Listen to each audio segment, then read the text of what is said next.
Ობრივი მოცემულობა, რომ ბოლო 1 თვის განმავლობაში მამუკა მდინარაძე, სუსი, ივანიშვილი არის დაინტერესებული, რომ მაქსიმალური ზეწოლა მოახდინოს ძლიერ საქართველოზე, ლელოზე და მის წარმომადგენლებზე, მის კანდიდატებზე მთელი საქართველოს მასშტაბით. ასებ ჩირაგოვი არის წლების განმავლობაში, იყო წლების განმავლობაში ჩვენი პარტიის ლელოს ძლიერი საქართველოს წევრი. 4 დღის წინ ასებ ჩირაგოვი დაუკავშირდა ჩვენს პარტიულ ორგანიზაციას, წარმომადგენლობას, შეხვდა და გადმოგვცა გზავნილი, რომ მასთან მისული იყო მისი ოჯახის წევრი, ახლობელი, უახლოესი ნათესავი, მოქმედი პოლიციელი, რომელმაც შესთავაზა მას თანხის დასახელება კანდიდატურის მოხსნის სანაცვლოდ.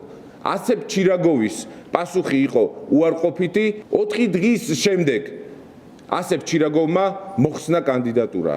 ცხადია, რომ უნდა ვივარაუდოთ, რომ როცა არ იმუშავა მოსყიდვის მცდელობამ ასებ ჩირაგოვის წინააღმდეგ, შემდეგ ჩაერთო ბევრად უფრო ძალადობრივი, ბევრად უფრო მძიმე წნეხი ან შანტაჟის მცდელობა ასებ ჩირაგოვის წინააღმდეგ.